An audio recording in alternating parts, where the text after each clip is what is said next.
We are now live with Emily and her dog. Welcome to Making the Rounds. I just asked him what he wanted, and he kept whining and then turned away. Yeah, we are. Great content. We are now live with Making the Rounds with Emily Rand's dog, and we're here to get very important opinions from the canine community because we felt that our show did not have enough unique voices. We had a couple requests for guests. Pro players were like, "Nah, I'm not touching that shit." The dog, though. The dog is here. Anyway, we do probably have a shorter episode today, so we're gonna dive pretty much right in. The first topic on the docket is the pre-recorded drafts, which I think we've talked about before in brief, just conceptually. But LEC players obviously do not enjoy it, or at least the vocal minority of LEC players do not enjoy it. So that is where we are starting today. Emily, go. One thing that I thought was really interesting was because a lot of people were taking like Kadrill's initial tweet about it, but we're pointing out that wait, you loved it when it was LCS. So then we had like a whole bunch of people being like, why didn't the LCS players? And then Dom came out with a tweet where it was like, no one cares what LCS players think. Yeah. Which made me sad. That was quality. I enjoyed that. Yeah. But I think my other thing is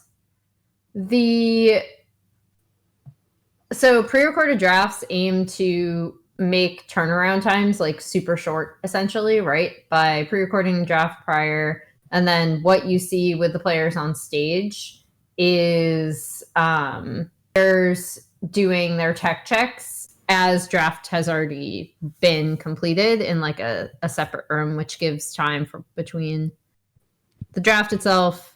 It's typically about like 15-20 minutes, the draft itself, and like actually playing it. I do think it's hilarious that the one instance we have of like, oh, you can practice like one-on-one matchups, right, to prep, was Insanity's Zach. Jensen apparently did a 1v1 with Blippo, I believe. And when someone asked Jensen about it, he's like, yeah, it didn't help at all because Blippo played the matchup completely different. Yeah. Which was just super funny to me, because even when players are using that time to do something constructive regarding the draft or how to play the matchup, sometimes it doesn't work out because your teammate might not play the matchup similarly at all to what you're going up against. I just thought that was funny. And in terms of how it's going to affect internationals and taking people out of the moment, I think is an interesting discussion. I know some LCS players seem to have taken to like leaning in on the idea that they're not pre-recorded. If they know they're on camera, they'll like goof off or they'll like pretend to act surprised occasionally if the timing works out, which I thought has been kind of fun. But yeah, I mean, I am curious about the international argument. Sure. Because, like, obviously there is this perception that lingers that LCS, and I would actually still agree with this, even with people saying that the LCS is still looking better, which is kind of interesting to me. But that LEC is the only Western region that can potentially, sorry, I choked on my spit. I don't know why. LEC is the only region that can potentially punch up against Asian teams. And I think that perception lingers from 2019 G2 and like historic things, but I'm not sure if that is true for either LCS or LEC. I'd be happy to be proven wrong. Like, people can come and flame me for saying this if if an LEC or an LCS team manages to do super well at MSI or something. But the fact that it will potentially affect your draft prep going into internationals could be true. But also, I think the gap is already so difficult to cross that then I guess the response would be, why would you not want to do everything you could to try to do well internationally? And I can't say anything else to that other than, yeah, that is true. So maybe they'll revert it if enough players like absolutely despise it. I'm not sure. This is my main argument against Fearless, or that Fearless would ever be used in LCS, is pretty much that if the international events are not using Fearless Draft, then probably you'll never see it in a Tier 1 league, right? That's the main thing. I think that's definitely it. I don't think there will be... So the main thing, especially just because this is what I was going to get into next, Fanu, is I'm pretty sure that there won't be pre-recorded drafts at MSI and Worlds because the Chinese and the LCK broadcast actually get sponsors. That's... They have so many sponsors. So obligations. You actually need the full break time to go through all the ads. And yes, I have seen the LPL Durex ad a million times at this point. So good. I could probably recite it from memory. Not that there's much dialogue. Anyway, the point is the LCK the IU ad for EU Bank. It's a good one. It's like writing letters, I think, in the more recent one. I'm pretty sure if you combine like on the... I should actually time it. Like maybe I'll time it for next episode because I co-stream every day anyway. But you can actually time the if you include the ad read from the card, like the woman by the wall who does the ad read. Sometimes it's a man. It's been a man a couple times, so excuse me. If the ad read by the wall, they'll read off like the skin promos, like all those things, and the ad time. Like for sure, it is like most of the 15-minute break is ad reads and ad obligations. So that is why I think they're probably not in a rush to cut the break time. Whereas for us, or for like the English podcasts, there's less consistent ad obligations between games. So you actually get a benefit from speeding through the games very quickly and cutting down on dead time because you haven't sold enough ad space on the broadcast. So yeah, I'm pretty sure it won't be at MSI or Worlds. The other element of it that I think is worth mentioning is it doesn't work for best of series. We did not talk about this for BO3 and when we did our like BO3 kind of conversations, but it's definitely something that I've thought about and that has been in the YouTube comments, for example, and that I've responded to in the YouTube comments. The big thing is if we do switch to BO3, I feel like the big sales pitch of, we care about getting you between games more quickly kind of goes out the window.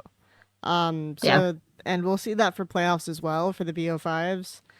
That's the other thing that will come up. The funny thing about the 1v1s, because I actually did talk to someone like an EU player prep about this, and it was like, yeah, but we get more... we get better practice in the 1v1 because our mid laners can play like top lane picks.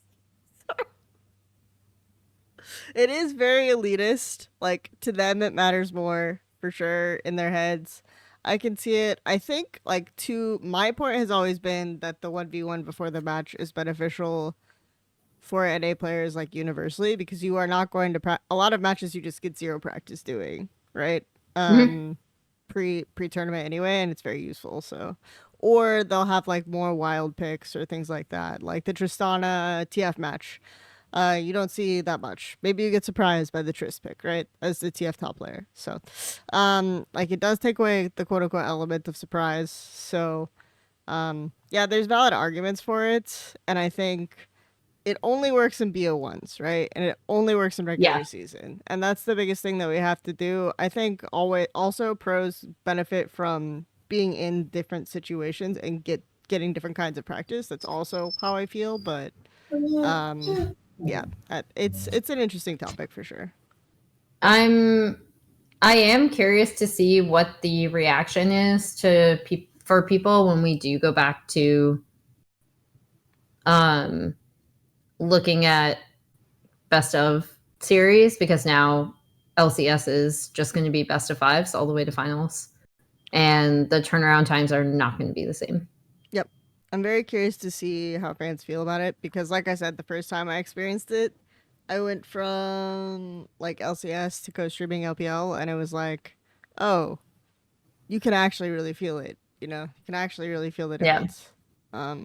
So it's definitely gonna be interesting. I haven't felt it as much in LEC, but that's because I watch LEC in kind of like a half awake drug state. So not that I'm drugged, I just feel drugged because it's sleep deprivation. But anyway, continuing.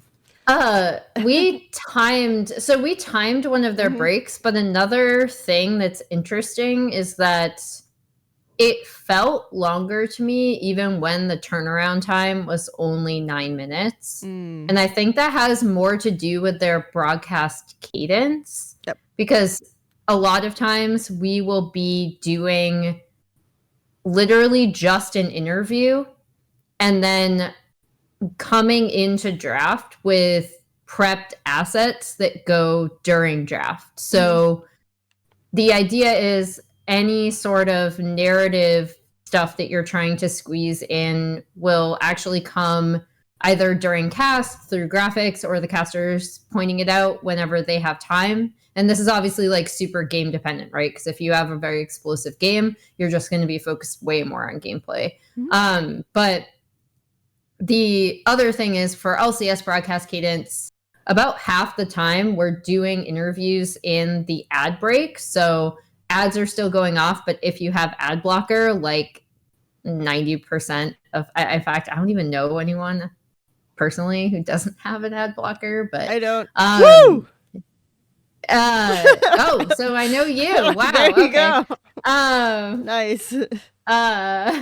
We solved that quickly. But so we're doing interviews in the break, and then we're coming out, and it's either in draft or like for this past week, we would do a really quick playoff hit and then toss to casters if they're doing draft. But a lot of the times the desk is handling draft, and what we're doing is we're having, you know, cards with player quotes on them to bring up stuff narratively. We've done Telestrator segments in between. I know the audio was super borked for this, so it was not a good launch, but like Draw My Life or Paint My Life, first of all, if anyone saw it, those took way longer than just doing drawings. And I'm kind of sad the audio didn't work for it, but we did that during draft. During the game I casted on Friday. So their broadcast cadence is still very similar to what it was before. It's just shorter, but it feels a bit longer than the LCS's, I think only because they're still doing commercial break, interview, segment, and then casters taking draft. So some of that is also perception for me, because I felt like we were like, wow, this still seems like pretty long, but then the games were actually going quicker. So in the green room, we timed one of their like, you know, from end of game to start of next game. And it was still short. It was still about like 9 or 8 minutes with an ad break, which is a really quick turnaround time. But it felt longer just because of their broadcast cadence. So that could be something as well. Yeah, I mean, I like that they still had like the little bit of banner with Hillsong and lore about like things like that at the desk and everything. So, but I think LEC does a good job of dynamic settings and stuff like that between games. So even if it feels long because you're going to different places, I think, and the blocking part of it makes it like that. So, yep. It's interesting, but I think one topic that people wanted us to discuss, since we have limited time, was the idea of what makes a good roster rebuild. And just so you know, what kind of spawned this was talking about like LPL roster rebuilds, EDG's roster rebuild, which has been tough the way it is. FPX's kind of adventure, I think 100 Thieves fits into this category. I would say that to an extent, like Team Heretics, if we talk about like going from their EMEA performance was Wairu, and then them going for like the XG2 kind of phenomenon, like that kind of adventure, and then Wairu is back. All of these things, like what makes a good roster rebuild? How do you rebuild when, okay, like our championship roster has aged out or whatever, or these guys are leaving for better offers, and we're not gonna overbid for them because it's absurd amounts of money. How do you rebuild a successful roster? What were people thinking? Like, what were people citing as a successful roster rebuild? Because I have one in mind, like right off the bat, but it was like FPX IG it took a while. versus like RNG EDG, like this type of idea. Yeah. But the IG one, I think IG takes forever because internally they always just promote their players, right? So it went from like the post 2014 PDD like Zatai era, which took a while to build, like a couple of years to build. And then they went from that to, it took them 4 years to get their world championship, right? With the Shy and Rookie, and basically it was Rookie and the kids, right? So it was like Ning, Jackie Love, Bao, right? So it took them a while, and now it's like, okay, we're starting to ramp up again for IG. I think that those were like 2 examples that were cited, yeah.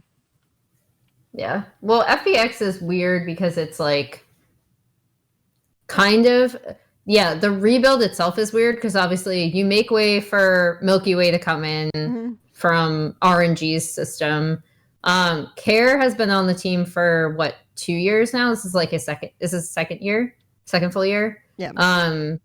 And I think they're putting him on Annie. And then like Xiaolao who coming up. But then like they know the mission. Duckdom in life. I don't.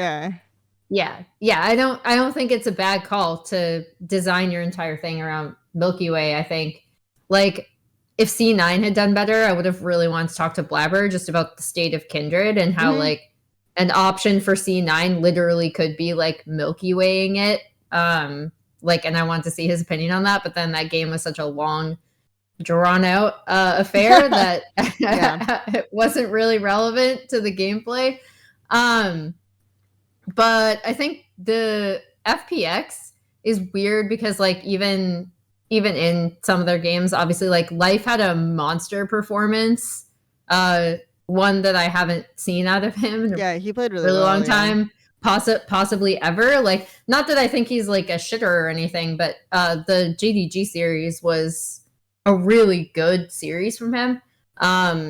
Duckdom is a pretty known quantity if you've seen him before. So like you're looking at topside primarily. He's the for FPX. Duckdom is for sure the weird uncle, but yeah.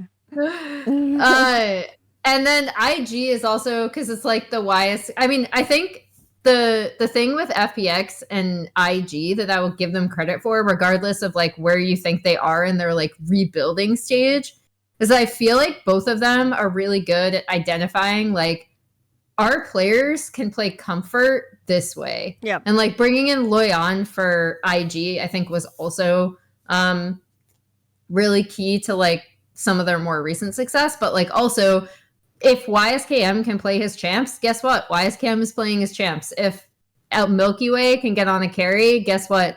They're probably putting him on Kindred or Jax. And I think that you can see shades of that in a team like 100 Thieves, for example, where I feel like they have a very clear understanding of like, we're playing that, like we have this top side.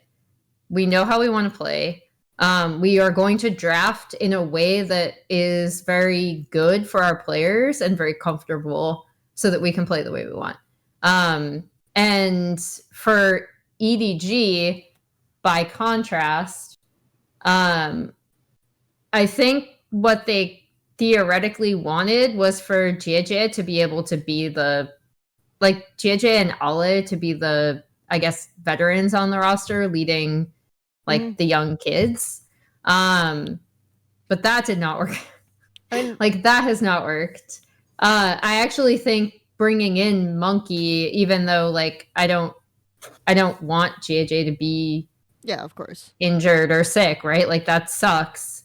But also, I think bringing in Monkey has actually brought kind of a breath of fresh air to this team that they didn't have previously, which was nice to see, because then you're looking at pre-existing synergy from when they played together in LDL. So a lot of it for me in terms of it's about the roster, but it's also about what is your goal behind that roster, and do you understand how these players play? Yep. And are you drafting accordingly? I mean, I think you could tell me I'm trolling, but I think given the constraints from spring to summer last year of EG, we had a fairly successful roster rebuild. Basically the turnaround of going from, oh hey, we're firing everyone, keeping JoJo. But a lot of that was okay, start with a core, start with players that you think will, you have to kind of conceptualize how the roster will play before you build one, right? And that's always been a big part of it. But you also have to know how the players will play together. You have to do those things. And that's why a lot of times when you go for, RNG is a good example. An RNG style roster rebuild where you're basically picking a bunch of players who have an established way to play with each other, and they have a certain level of brand value, and you're throwing them together, they won't necessarily work out, right? And then people will be a lot more stubborn because it's oh, I've been here before, I know how to do this. And teaching old dogs new tricks to some extent doesn't work as well, whereas roster rebuilds where you have a very core foundation. We're going to talk a lot about 100 Thieves in a sec. With River, who I think very clear how the impact River has on this team. And you have players who have way lower ego to an extent, because at least two of them, this is their first opportunity. And when you do have players who have lower ego because they understand, oh, this is how we're winning, our coach says X, our either Loyan or Milkyway say X, and we're gonna do it like that. I think, and it's winning us games, I think that helps a lot too, right? You also have to have a player who's going to take that responsibility on their shoulders, I think, to basically be the in-game leader and be the one who, a lot of people think, oh, but being the carry is all about skill, but a lot of it is about having the mental fortitude to also accept that you're going to get blamed when things go wrong. So you need a player like that, and you need to heavily interview your players and conceptualize how they're going to play together before you put a team like that together. And I think that that's very important to do. So, yeah. Yeah.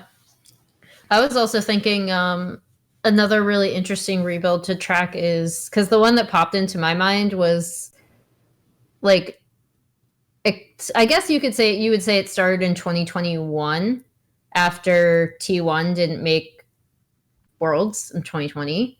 That was the Damwon ascending year for people that remember. But the bringing up Owner and adding Kyria to that roster and Kana was still in the top lane for 2021, but they unexpectedly made it to semifinals and narrowly lost to Damwon there.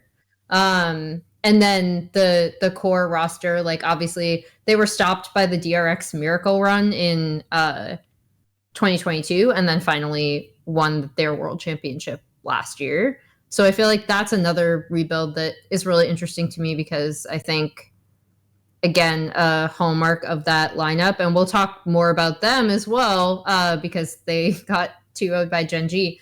But I do think another hallmark of that lineup is obviously Faker-centric, but also keeping that in mind, they do know what they want to do in draft, and they do know how that roster wants to play. Yep. And it's a very specific play style, which I think is good. It is really crucial to me for a lot of these rebuilds. And again, if people want to not include T1 just because they think Faker is like a cheat code, I understand, and that's fine. But I do think an important part of it is like, how are you drafting for your players, and like, are you all unified on how you do want your roster to play? Yep.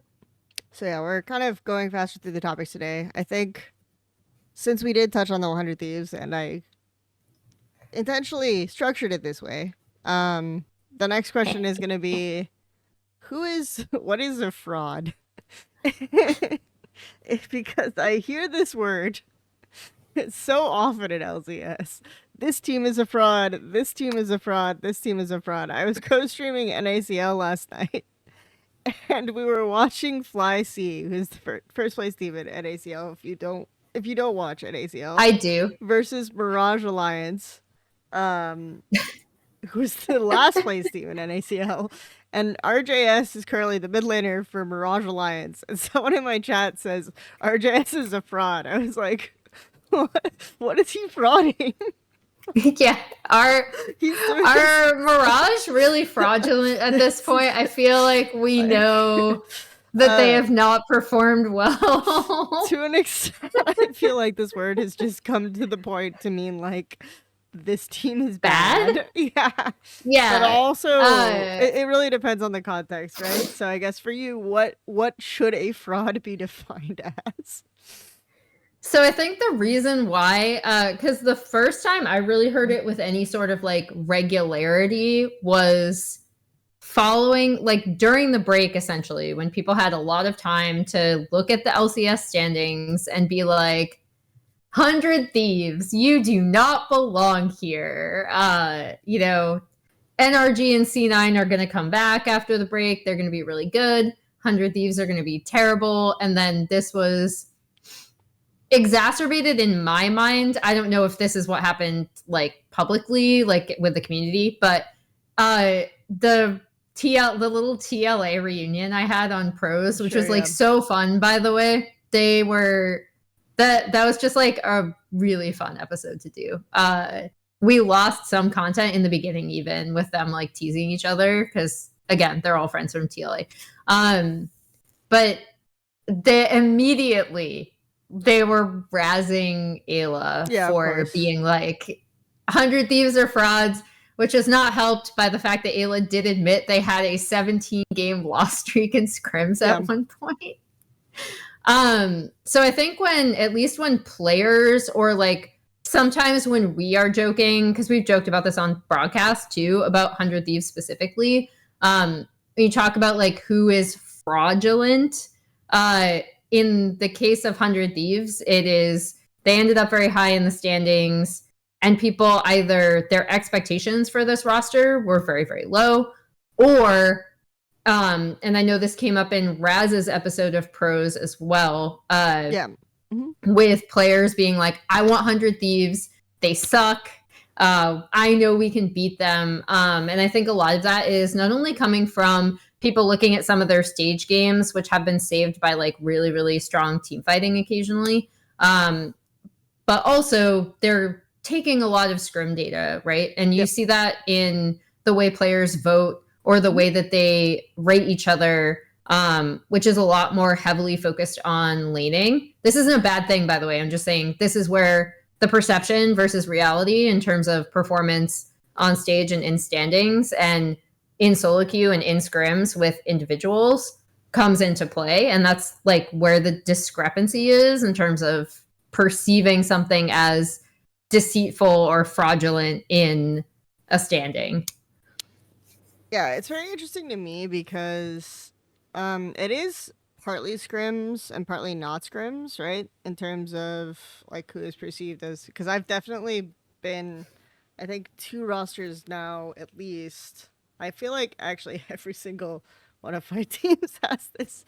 So it's I don't know what that says about me, but where it's like for sure everyone thinks the team is a fraud because the scrim record is terrible. right? And that's either because you're playing things that you're bad at intentionally in scrims to practice them, or you're like really focusing on fundamentals and losing, or you like there's a bunch of things that losing scrims will do. And I think there's this really weird like hyperfixation on NA of winning scrims. A lot of pro players are very emotional about scrim results. And I don't and it I don't know how to fix it, because like in the moment they are just going to be emotional about scrim results. But I also don't know, like, it is also obviously just objectively not ideal. And I think a lot of it is just because you attach so much in climbing the solo queue ladder. Matters, your wins matter so much, because when you get wins, and that's how you signal to people that you are a good pro player, right?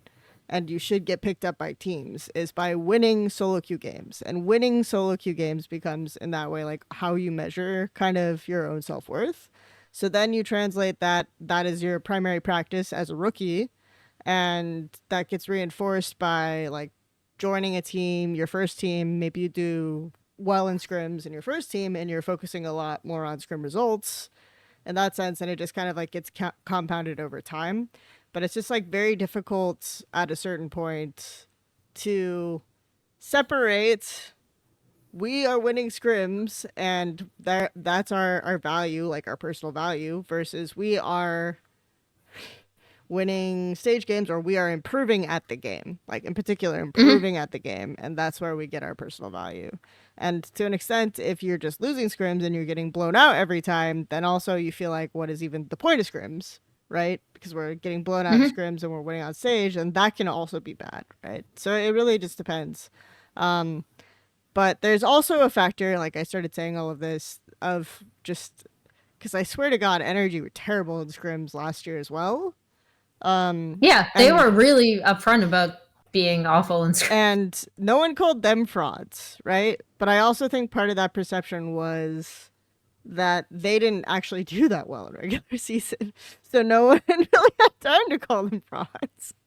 Like they were pretty like consistently mediocre in regular season. So like they didn't get called frauds because they didn't shoot to the top of the standings. They were never in first place. So that's probably part of it. But yeah, I think like the big question is like, are 100 Thieves frauds? Right? That's the big question. I think you were a little wishy-washy about them before the break, but I'm curious like how you feel about them at this point.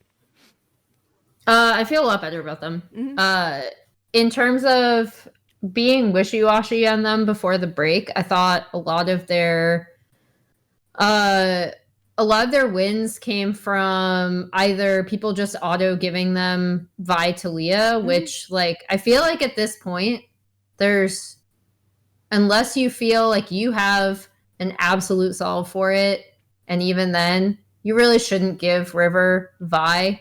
It's kind of become his new Jarvan, which also he could play Jarvan now if he wanted to. I think it's pretty all right in some comps after the buffs. We saw it in LEC earlier. We saw it in LCK, a lot less successful there, but that draft from T1 was interesting. The big thing for me is that, again, like when pieces of that were taken away or when they're not getting Senna, they're still winning. And they still seem to have, again, a very good understanding of like, this is how our team works. This is how we're going to play. And that was a lot more reassuring to me as someone who is trying to evaluate what this team is going to be able to do in a best of 5. Whereas before, I was a lot shakier on them because I thought they were getting either a lot of leeway in draft from their opponents at times. And I don't know if that was just like underestimating them or not recognizing there's a very clear identity that this team has. But since they've proven to be flexible enough that they can, still play the exact way that they want to, even when teams, again, aren't giving them Senna, aren't giving them Vi Talia, that's a really good thing in my estimation for 100 Thieves going forward. Yep. Makes sense. I think for me, the two things that I still have questions about them, I don't think they're frauds. Again, I've been like a big proponent. You never thought they were frauds. Yeah. A big proponent of them being like at least 5th, and obviously that was even crazy. But I think looking at my standings, I overrated Shopify more than I underrated 100 Thieves, so I have that going. I did too. Me. That means that I actually didn't like in terms of just like overall average placement. I actually had Shopify, like the difference between my Shopify placement and the final one was actually like I was more realistic about 100 Thieves than Shopify, basically, is the TLDR. But the main thing for me is like I see issues with them holding control on neutrals. Like that's a big thing, and that's why I think FlyQuest are consistently beating them. Is because FlyQuest very like one of their biggest things is the way they approach neutrals is usually a high percentage of it is retakes. It is like retakes when they don't start from a position of control. So because 100 Thieves don't hold their control on neutrals, it's very easy for basically FlyQuest to play their like preferred style of teamfight and pincers. I'm not going to say temporal pincer move, as tempting as it is. Anyway, we will. Emily is that a Tenet thing? Yeah, Emily has not seen this movie, so she's fine. Anytime you make a reference that I don't understand, I'm just gonna assume it's a Tenet thing. Tenet reference. Yeah. Oh my goodness, I'm not gonna make you watch that. It's not worth it. Anyway, so the I keep derailing myself. I'm doing really well right now. But the other element of it is I do think a lot of their laning is to do with like jungle planning, or a lot of like their laning advantages are to do with jungle planning, which is why if we get to the MVP discussion, I am firmly Team River, and you cannot kind of dissuade me from this. Jungle juice and Quid not getting MVP, or I riot. But and River himself, yeah, saying that he would go for Quid. Yeah, so I think that's where we are. So we have some jungle pathing clips for our friend River. And Emily can actually, like, we actually had the technology, aka Discord screen share, for Emily to react to this live for once. So I'm not just looking at, I'm not looking at I'm going to go ahead and play these clips. I think go in. Yeah. Well, how did these place this ward first? They saw this ward go down, and River sneaks through this alcove and puts it there. There we go. Back to regularly scheduled programming. All right. Yeah, and just so bot lane goes down, et cetera, et cetera. And yeah, I think this is obviously they do end up losing this game. But his reaction and his pathing during all of this essentially gets bot ahead, and it's going to get top ahead as well.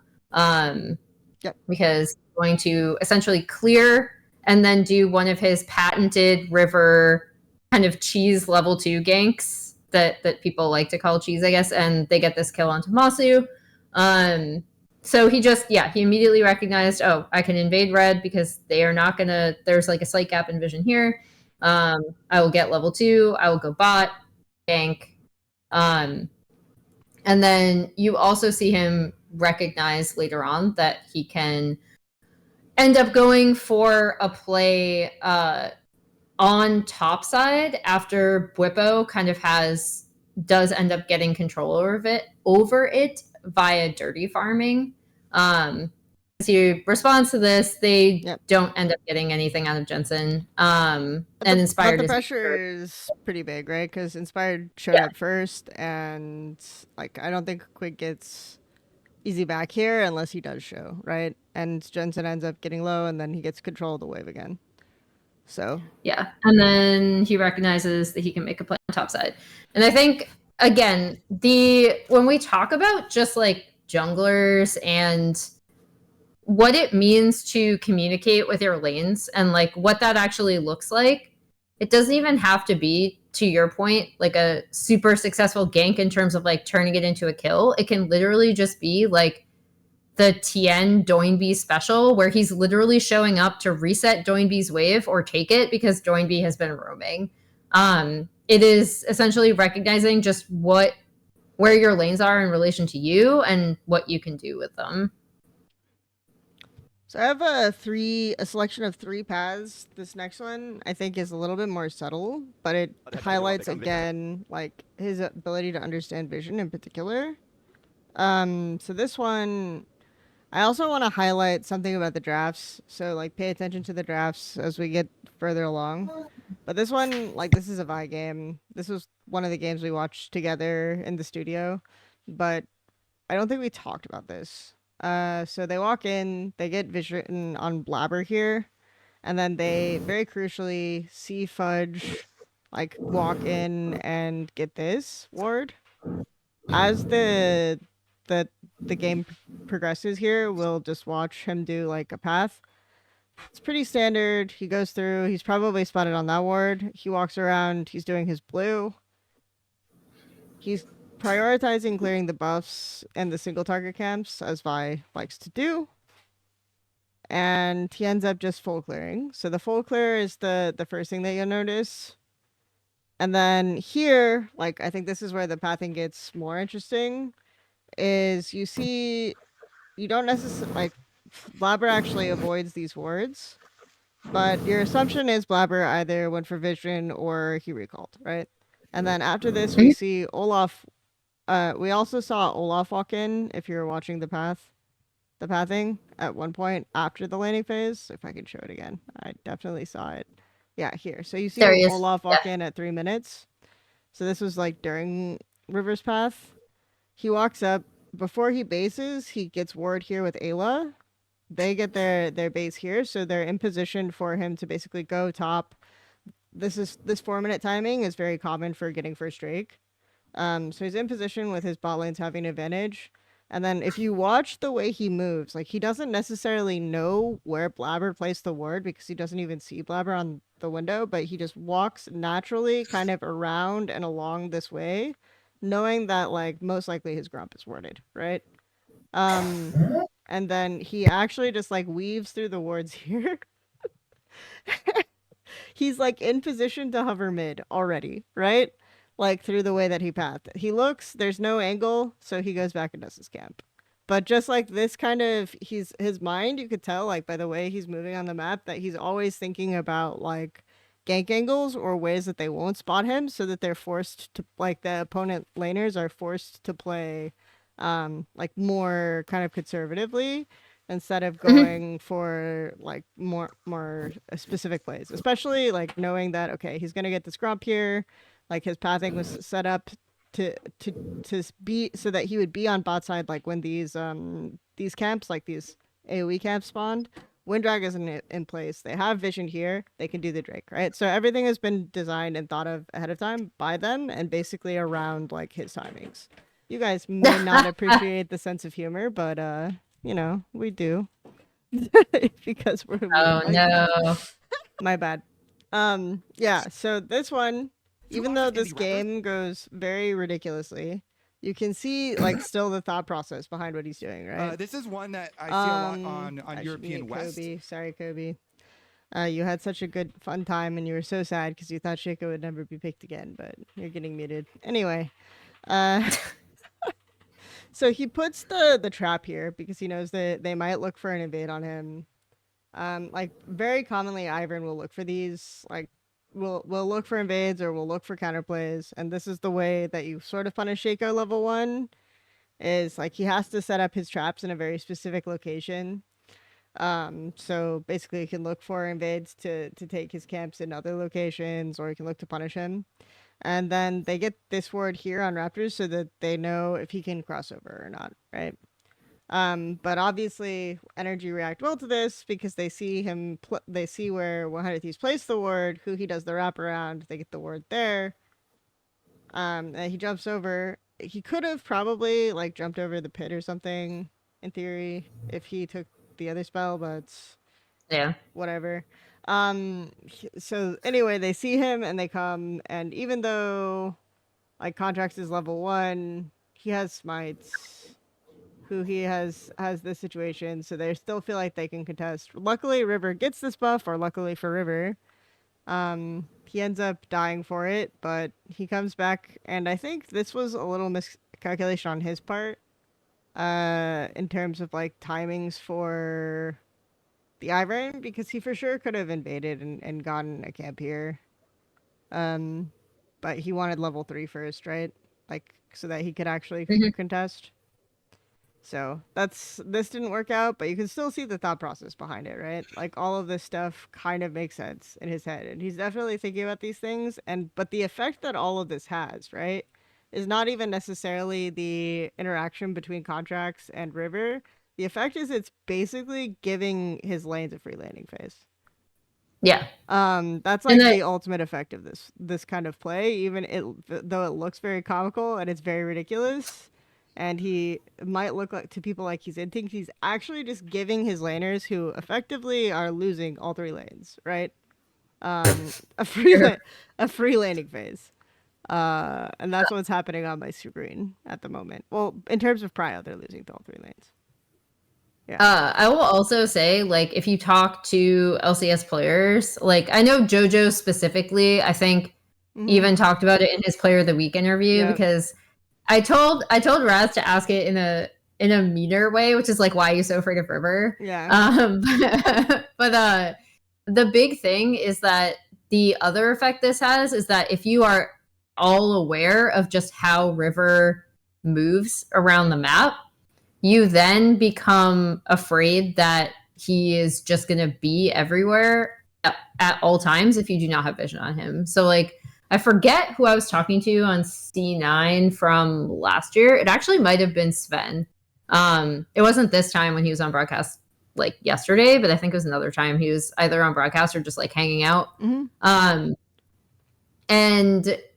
the effect is like, there was a game that River was playing. He did not gank any of his lanes. He just full cleared on Jarvan.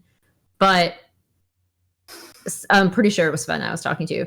He was like, the effect is he can full clear on Jarvan because everyone is now expecting, based on his prior pathing, that he is going to be doing these like level 2, level 3 ganks and to get his lanes ahead, which means that their lanes have to play safe by default because that's what they're expecting. And then he just ends up full clearing. So like if you're a really strong and smart jungler, you can essentially already dictate the way that a team is kind of approaching what you're doing, either having to attack you in your own jungle or playing with their expectations of how you typically play, which I think is something that teams do take into consideration when they face River, but it's a very tricky thing to deal with. And I think the difference between Boogie and River, because Boogie is also someone who will like kind of play that mind game to an extent where it's like he could be ganking at any time. It doesn't matter if it doesn't make sense or if it's bad for his pathing or if it's bad for his personal lead.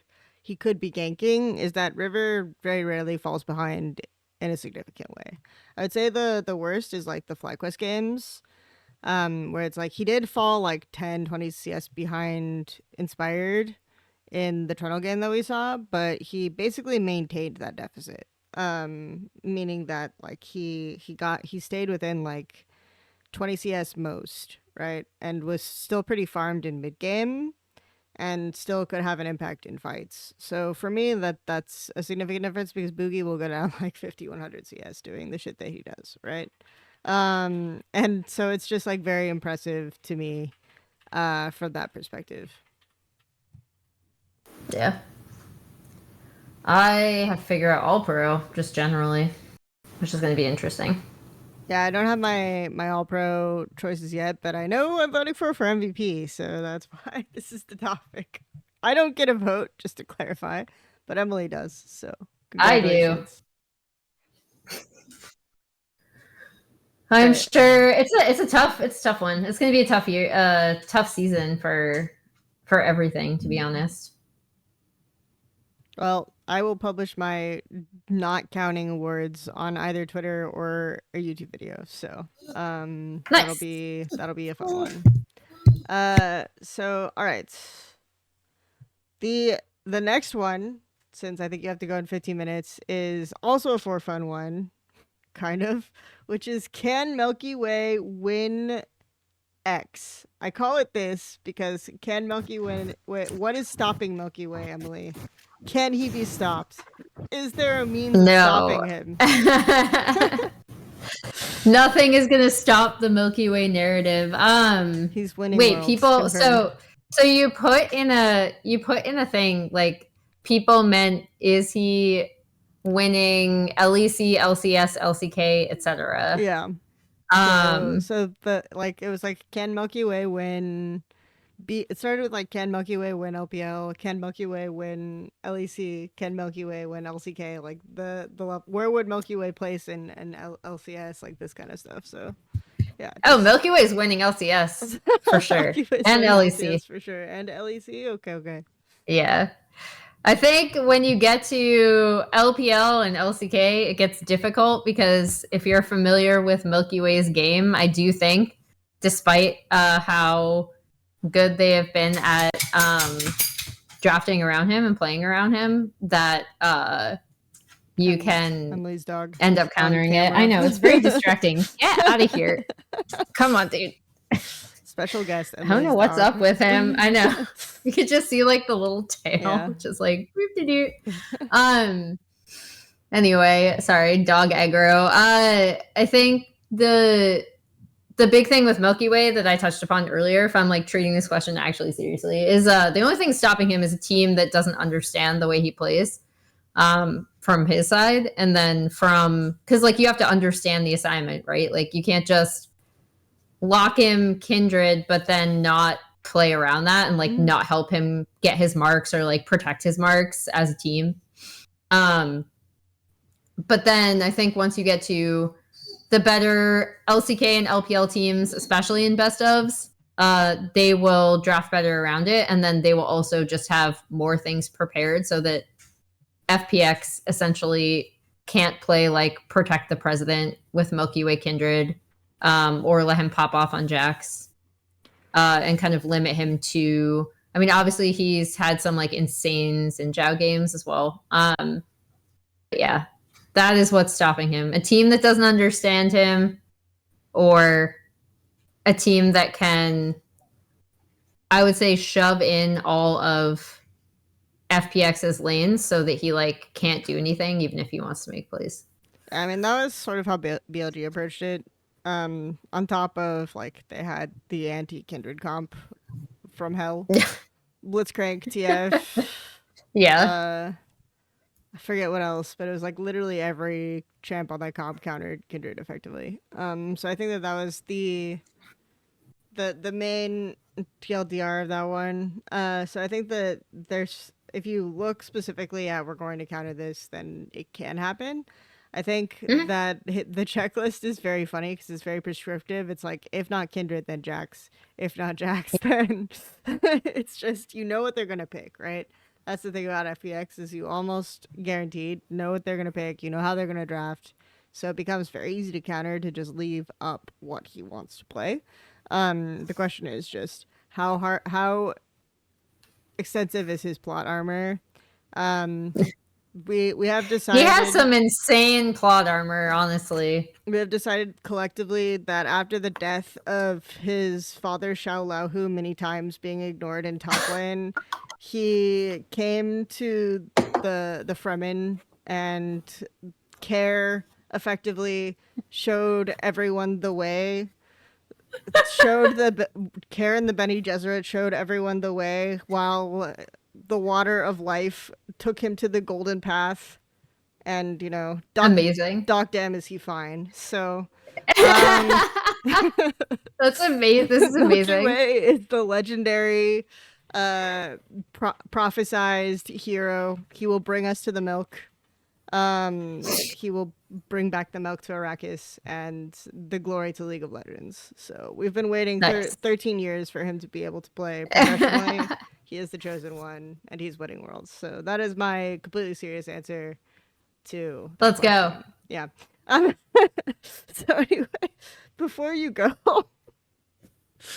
let's ask the question: who on Gen G counters D1? And the reason why we ask this question is because it has been theorized by, for example, Nightmara, that previously Peanut counter T1, right? Like Peanut's weird playstyle was the reason why Gen.G would consistently beat T1 in regular season. But the real question for me is, like, it's very fascinating. Why do Gen.G continuously beat T1 in regular season and then lose the playoffs?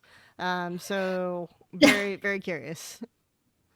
I think so when looking at like their performance from this year, I think there's two key things that they've been doing that are really important. And actually, part of my argument does actually require Gen.G to be on red side, which is interesting because I feel like most people would still prefer to be on blue side, including T1 themselves. But one thing, if you look at their drafts consistently over this year, they ban Orianna and they ban Ashe. And obviously the Ashe is so that they don't have a lot of, like, the Keria on Ashe is very special because Keria is a very special player, but it also, for T1 specifically, opens up just this plethora of pushing bot lanes that they will play. So they will at least have one lane of just insane prio that they can play around, right? So taking out the Ashe off the table eliminates that. Taking the Orianna away from Faker takes away a pick that not only has he just been like historically really strong on, but also it, along with something like an Azir, is a pick that he has a lot of control over his lane and what he can do with the rest of the team. And obviously, it became a meme last year when Faker had to sit out due to injury. But he's so important to this team, and a lot of the things he does are obviously intangibles. So you essentially have to keep him like in lane and unable to affect the rest of T1's lanes and unable to help owner with any sort of jungle pathing or like attention to the opposing jungler. And so that's where I think so banning the Ori Ashe has been like their primary thing. Saving counterpick for Chovy has also been super important, because I think if Chovy is on something where he can just keep Faker locked up, right? Like not let him affect the rest of the map, especially like early to mid game. That is super important because it just shuts down a lot of what T1 want to do. And if they don't have, like, the thing I love about this T1 team, like, I've been pretty vocal about how much I like this specific iteration of T1, because I actually do love that they just want to lock in, like, super high lane prio stuff, shove your face in, and then take over an entire game because they know that they're that good. That's a fun team to watch, in my opinion. But what Gen.G have been doing on red side specifically has been really smart in terms of shutting that down. And I think it does start, like, Chovy has the most important role in that because he has to keep Faker locked in lane. And naturally, Chovy is just an insane laner. So if he is able to get counterpick and make sure that Faker cannot affect T1's lanes, that is a huge benefit to whatever team is playing against T1. So Faker, I'm not going to say like Chovy, Chovy automatically counters Faker, but I think in terms of saving counterpick for him, in terms of him keeping Faker locked in lane, it's a really, really good strategy against T1. So what I learned from this is two things. One is that Faker... Ban Ashe Orianna? No, Faker is the river of T1. Okay, that's very important. Yes. Or River is the Faker of 100 Thieves. No. It's the other way around. Maybe you want to switch that. It's the other way around. I intentionally worded it that way. And then you have... Wow. The other thing that I've learned is that Chovy chokes. So, yeah, it's very important. What? That's what you just said. Well, why can't they do this? Wait, how? Why can't they do this in playoffs, Emily Rand? Hello? No. Wait, they won before. They won before, but why can't they do it at Worlds? Chovy chokes. That's why. This is the secret. I am against this narrative. I do not approve of the choky narrative. Okay. I mean the whenever Chovy makes a bad play, Yes. people just spam Choki. Yes, and I know. It's so bad. Oh, it's a good time. But I mean, it is crazy because Chovy cannot seem to consistently get out of quarterfinals at Worlds. And a lot of it is, I think, habits, right? Like I explained, it's choke. Like what choking really is the higher the pressure goes, the more you default to habits. And Chovy's habits from the early part of his career were tunnel vision on lane, do nothing with the map, and that's what we see happen to Chovy when the pressure increases. Like that for sure. It doesn't like that's like the real definition of what choking is. It's like choking has the same definition as fraud at this point, you know. So it's one of those things for sure. But I think that that's like more the better way to explain it. The other thing is Faker is someone he's been around a while, okay? And you've gotta trot him out in doses. You've gotta let him conserve his energy. You know, it's kind of like the UZI thing where he would take breaks. I was just thinking that. I was like, are you saying that he should just take the beginning of spring off? Like his UZI? wrist was a mess. I mean, Faker did take a break last year, no? Or was it a year before? Yeah. He had to because his wrist was really fucked. So it is definitely one of those things, and I feel like you're going to put way more concentration and effort into the World's performance. It's like actually you get to that point. I'm just wondering if like they're gonna reanimate his corpse at some point so that he can come out and win Worlds for T1 again. Oh my god. It's getting to that point. But I do think it's very interesting. But yeah, I think forever, like I've maintained this for a very long time. Faker does not, it's not like, and I think you've maintained this as well. Faker is not a player who plays hard for the 1v1 or like the insane lane pressure. Faker plays for the map, and he's been doing this for ages. I think 2016, I was literally when I wrote the article, How to Win Lane in 2016, and it was just about like Faker was getting solo killed by Crown's Victor, and they still had so much impact on the map in the games that the team just like won. That's for sure more the approach. Yeah, I think that's also what, like really briefly, because I know I have to go, and now I'm the one bringing this up. But the thing that people have underestimated, and by people I mean certain prior members of T1 coaching staff, when they've tried to find a replacement for Faker, where they're like, this kid has hands and they are our mid trainee, and we think that they might be able to do better in like the matchup.